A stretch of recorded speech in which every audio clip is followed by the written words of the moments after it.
Hi hello నమస్తే welcome to our channel Telugu రాజ్యం. నేను మీ రామ్.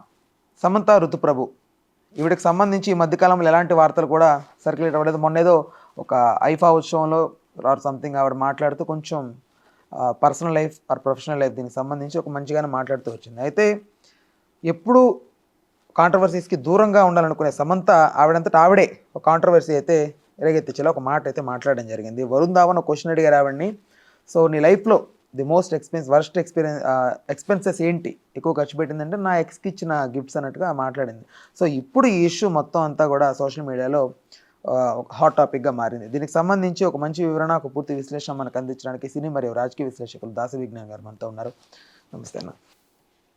సమంత గారు అలా మాట్లాడడం అసలు చాలా వరకు కరెక్ట్ కాదని చాలామంది భావిస్తున్నారు. అంటే మీ అభిప్రాయం ఏంటి దీని పరంగా? ఒక వ్యక్తిగాను బేసిక్గా వ్యక్తిత్వంలోనూ మాట, నడవడిక, పద్ధతి అన్నిట్లోనూ ఒక హీరోయిన్ ఎవరికైనా చాలామందికి నచ్చుద్దా అంటే ఖచ్చితంగా 5,000ల్లో సాయి పల్లవి పేరు, మన అనుష్క పేరు ఎలా అయితే ఉంటుందో సమంత పేరు కూడా అలాగే ఉంటుంది. బికాజ్ తను పడ్డ స్ట్రగుల్స్ నిజంగా చెప్పాలి అంటే ఫస్ట్లో నుంచి ఒక యాక్ట్రెస్ అవ్వాలని రావడం, తర్వాత ఏదో చిన్న చిత్తగా సినిమాకి హీరోయిన్గా చేయడం, కుర్రాల్లో ఏదో గుర్రాల్లో ఏదో పిచ్చి సినిమా, నాకు దాని పేరు కూడా తెలియదు, కీలు గుర్రాల్లో ఏదో ఫస్ట్ సినిమా అది. తర్వాత మీ గీతాకృష్ణ ఉన్నాడుగా, ఆయన ఒక పసుపు యాడ్ చేశాడు, పసుపు హల్దీకి సంబంధించి డైరెక్ట్ చేస్తే ఫస్ట్ ఇంట్రొడక్షన్ సమంత ఆయనదే యాక్చువల్గా చెప్పాలంటే. పసుపు యాడ్ చేస్తే ఆ పసుపుకి ఏదో చేసింది చిన్నగా, అలా వచ్చి వెళ్ళింది. అది ఆ స్టేజ్ ఇంత ఉండేది. తర్వాత అనుకోకుండా ఒక రాత్రి లైఫ్ టర్న్ అయిపోయింది జెస్సీ. అప్పటి వరకు సమంతాను కూడా ఎవరన్నా జెస్సీయే. తర్వాత ఈమె సమంత అని తెలుసుకున్న తర్వాత ఆ జెస్సీ వాయిస్ ఎవరైతే ఉన్నారో ఆ డబ్బింగ్ ఆర్టిస్ట్ కూడా బాగా ఫేమస్ అయ్యి, ఇంకా సమంతకి ఆ వాయిస్ బాగా ఫేమస్ అయింది. ఆ వాయిస్ వల్ల సమంత ఎలివేట్ అయింది. ఒక ఇంత కారణం 90% కారణం వాయిస్, సీరియస్ చెప్పాలి. అలా అలా అలా అలా అలా ఎక్కడికో వెళ్ళింది. ఆ మొదటి పరిచయం కాస్త వాళ్ళకి ప్రేమగా మారడం, పెళ్లి చేసుకోవడం, ఇంతవరకు వచ్చింది. ఈ రోజు వరకు కూడా తన పర్సనల్ లైఫ్ గురించైనా ప్రొఫెషనల్ లైఫ్ గురించైనా సమంత ఎప్పుడు మాట్లాడినా సరే నిక్కచ్చిగా మాట్లాడుతుంది, నీట్గా మాట్లాడుతుంది, లోపల ఏదంటే అదే మాట్లాడుతుంది. పబ్లిక్ ఈవెంట్స్లో కానీ తన పర్సనల్ ఈవెంట్స్ అయినా కానీ అంటే డౌన్ టు ఎర్త్ అని చెప్పుకోవచ్చు. అది చూస్తే ఎవరికైనా అర్థమైపోతుంది. శామ్ జామ్ షో చూసిన వాళ్ళకి సమంత ఇంకా దగ్గరగా అర్థమవుతుంది. ఎలా అయితే మనకి అన్స్టాపబుల్ నుంచి బాలే అంత దగ్గరగా అర్థమయ్యాడో సేమ్ అంతే. సో మంచి టాప్ ప్రొడ్యూసర్స్కైనా సరే, దర్శకులకైనా సరే సమంత అంటే ఒక గౌరవం. అండ్ తను కూడా ఒక ప్రొఫెషనల్ యాక్ట్రెస్. అనుకోకుండా తన లైఫ్లో ఒక చిన్న డిస్టర్బెన్స్ జరిగింది, ఆ విడిపోవడం అంతే. ఆ తర్వాత నుంచి చాలామంది చాలా రకాలుగా ఎన్నెన్ని మాట్లాడినా సరే పడి లేచింది మళ్ళీ. ఇప్పటికీ ఒక స్టార్ హీరోయిన్ లాగానే ఉంది. పైగా బాలీవుడ్కి వెళితే సిటాడెల్ లాంటి వెబ్ సిరీస్, అంత బోల్డ్ వెబ్ సిరీస్, ఇంకా ఫ్యామిలీ మ్యాన్ లాంటివి అన్నీ చేస్తుంది. ఇది అది కాకుండా అనేవాళ్ళు ఎన్నైనా అనుకోండి, తన పందాల్లో తను వెళ్తుంటుంది. మధ్యలో పాపం హెల్త్ కూడా పాడైంది. దానికి సంబంధించి కూడా మిగతా వాళ్ళకి ఇలా జరగకుండా ఉండడానికని పోడ్కాస్ట్ పెట్టి అందరికీ మంచి చెడులు చెప్పింది. తన లైఫ్ మొత్తం కూడా ఒక లెసన్ సమంత లైఫ్. ఇట్లాంటి అంటే తను ఫాలో అయ్యే వాళ్ళు కొంతమంది ఉంటారు, లైఫ్ అంతా ఒక లెసన్. ఇప్పుడు సమంత ఏమైనా మాట్లాడింది అంటే దాన్ని అనుకరించే వాళ్ళ సంఖ్య పెరిగిపోయింది, అర్థమైందా? సో వాళ్ళకి ఒక లెసన్ లాగా తన ఇంటర్వ్యూని కూడా ఒక లెసన్ లాగా ఒక సమాధానం చెప్పింది. ఏమని, మీ జీవితంలో ఇప్పటి వరకు స్పెండ్ చేసిన దాంట్లో దిస్ ఈజ్ యూజ్లెస్, వేస్ట్ అని అనుకున్న ఖర్చు ఏదైనా ఉందా అని అడిగితే నా ఎక్స్కి ఇచ్చిన గిఫ్ట్లు అని చెప్పింది. అఫ్ కోర్స్ ఎస్, ప్రతి ఒక్కరు వాళ్ళ జీవితంలో అలా అనుకుంటే చాలా రిలాక్స్డ్గా ఉంటారు. అంటే ఒకరిని ప్రేమించాం కదా అని చెప్పేసి వాళ్ళే జీవితం అనుకొని బోల్డ్ అని ఖర్చులు పెడతాం పర్సనల్గా. ఇవాళ రేపు ఏంటంటే మన హిందూ సాంప్రదాయం ప్రకారంగా జరిగే పెళ్ళిళ్ళకి ఏంటంటే విడాకులైన తర్వాత పెళ్ళికి వాళ్ళు పెట్టిన నగలన్నీ పట్టుకెళ్ళిపోతారు. అమ్మాయితో పంపేటప్పుడు కూడా నగలు ఇస్తారు కదా, అది పట్టుకెళ్ళిపోతారు. అండ్ వాళ్ళు ఇల్లు రాసిస్తే ఇల్లు తీసుకెళ్ళిపోతారు. అంటే నువ్వు మా కూతురు బాగా చూసుకుంటావు, నీ అన్ని ఇచ్చావు, నీ కారు ఇచ్చావు, బండి ఇచ్చావు, నీకు వద్దంటే మాకు ఇచ్చాయని పట్టుకెళ్తారు. ఇలా ఉంటాయి బేసిక్. అంటే పరస్పర ఒప్పందంగా, వివాహానికి ఒప్పందం ప్రకారంగా వచ్చిన వస్తువులు అవి.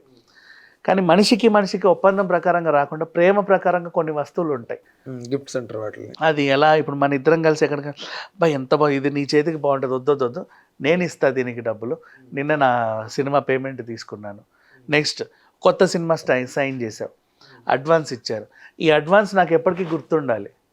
నువ్వు నగో నట్రో చేయించుకోవచ్చు గుర్తు కోసం.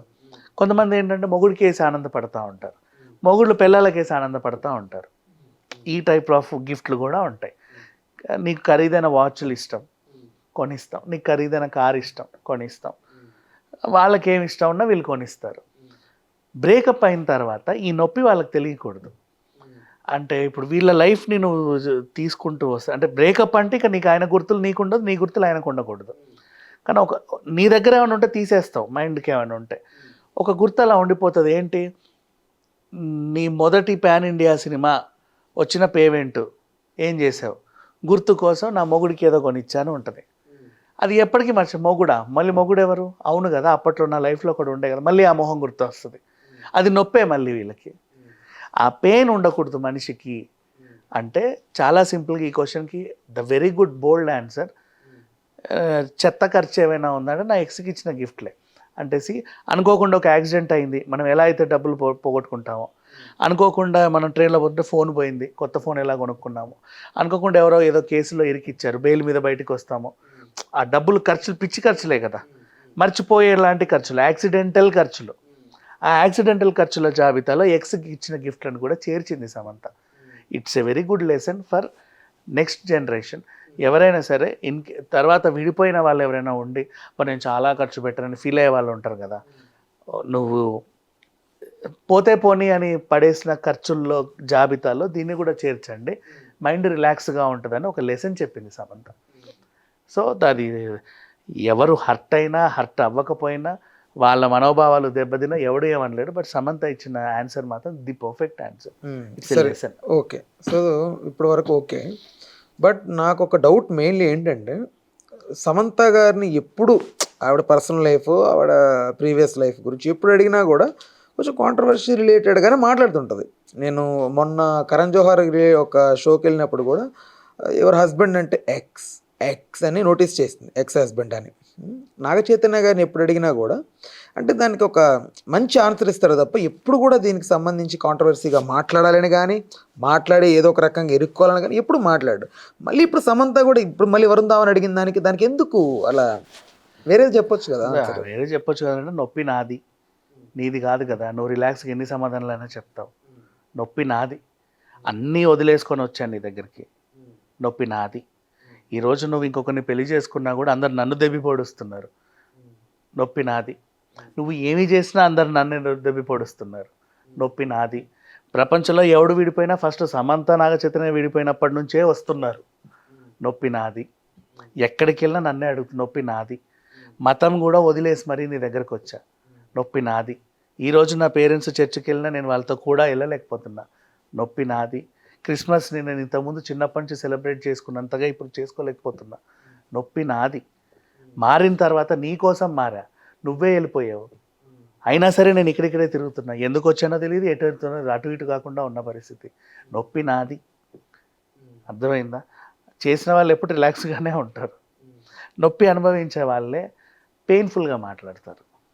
అట్లా ఇప్పుడు ఆయన ఏదో చేశాడని నేను అనట్లా, నువ్వు అడిగిన దానికి ఆన్సర్ చెప్తున్నా. ఈవిడ ఎందుకు ఇలా చెప్పాలి అనే దానికి ఏంటంటే, లోపల నొప్పితో ఉన్న వాళ్ళు ఎప్పుడైనా సరే వాళ్ళ ఆన్సర్స్ కూడా అలాగే ఉంటాయి, వినే వాళ్ళకి కొంచెం గరుకుగానే అనిపిస్తాయి. కానీ అది వాళ్ళ ఆవేదన నుంచి పుట్టే ఆన్సర్సే తప్పితే అవతల వాళ్ళని ఏదో అనాలని కాదు. ఓకే, ఇప్పుడు మరి పెళ్ళి మరి ఎప్పుడు ఉండే అవకాశం ఉంది? నాకు బేసిక్గా సామాజిక మాధ్యమంలో ఏదో వైరల్ అవుతే అదే, ఏ రోజు అయితే అదే శుభం, మంచిదే. వాళ్ళిద్దరూ ఇష్టపడి పెళ్లి చేసుకున్న తర్వాత ఇంకా ఎవరు ఏం మాట్లాడకూడదు బేసిక్గా. అండ్ ఒక మంచి విషయం ఉంది, సంప్రదాయబద్ధంగా పెళ్లి చేసుకుందాం అనుకున్నారంట వాళ్ళ పేరెంట్స్ అన్నారట, మా కూతురికి నార్మల్గా ట్రెడిషనల్గా సింపుల్గా పెళ్లి చేద్దాం అని అన్నారని ఒక న్యూస్. అది బాగుంది. ఇది అన్నపూర్ణ స్టూడియోలో ఏదో సెట్ చేస్తారంటే ఇక్కడే చేస్తారని కూడా టాక్ నడుస్తుంది. రైట్, ఓకే అన్న, thanks for the time, thanks for information. Right, video చూస్తున్న మీకు ఈ సంఘటనపై మీ అభిప్రాయం ఏంటో ఖచ్చితంగా కామెంట్ సెక్షన్లో తెలియజేయండి. Right, thank you. Please do subscribe to Telugu Rajyam channel. Please do subscribe to Telugu Rajyam channel. Please do subscribe to Telugu Rajyam channel. Hi అండి, నేను మీ ఆర్పీని, నెల్లూరు పెద్దారెడ్డి చేపల పులుసు ఓనర్ని. మీరు తెలుగు రాజ్యం అనే ఈ యూట్యూబ్ ఛానల్ సబ్స్క్రైబ్ చేసుకుని మంచి మంచి వీడియోలతో వస్తారు. Thank you so much. Hi people, I'm Sonakshi Verma and you please watch Telugu Rajyam and please subscribe to the channel.